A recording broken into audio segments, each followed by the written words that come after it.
Allison, your food therapist, and today I've prepared for you the cooking therapy recipe to help get your kids ready to go back to school. It is that time of year again, and I know your kids are feeling some nervousness and probably a little bit of dread about going back to school, but along with that sometimes comes anxiety, and I wanted to help reduce that anxiety for your kids. Now, I know that I work with couples, right? I help, use cooking therapy to improve them, but I also work with kids too. And I've come up with this perfect recipe so that you can do this tonight with your kids to help reduce that anxiety about going back to school. So here's what I got for you. I've got caramel apples.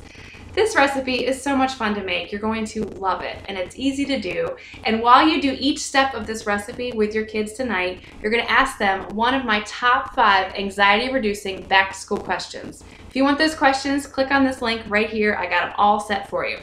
Now, when you make caramel apples, they're really, really fun and they're really easy. So I've actually cut this one in half. I made these last night, but I want to show you exactly what to do. So I always start with a nice, firm, crisp apple. I love to use Granny Smith because they're really, really crispy. And you stick a nice wooden stick right down the center like I've done here.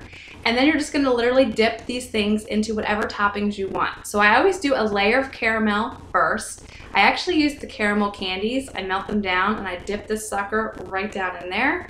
And then I use chocolate on top of it. So you've got to wait a few minutes for the caramel to harden, about 5 to 10 minutes once it's nice and hard. Then you can dip it literally again in the chocolate coating. And then I actually drizzle this with some white chocolate drizzle, and I use some crushed cashews because, why not? You can use sprinkles, you can do marshmallows, candy pieces, or you even could just keep it as the caramel layer. That's fine too. But remember, when you're doing this recipe with your kids, I want you to talk about going back to school, ask my anxiety-reducing questions to get them ready and feeling more confident about going back to school, because this can be a very stressful time for them.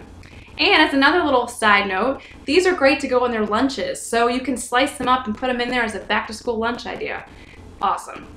So please give me a thumbs up. Let me know if you're going to give this a try. I can't wait to hear how it goes, and be sure to subscribe to my channel so you don't miss a thing.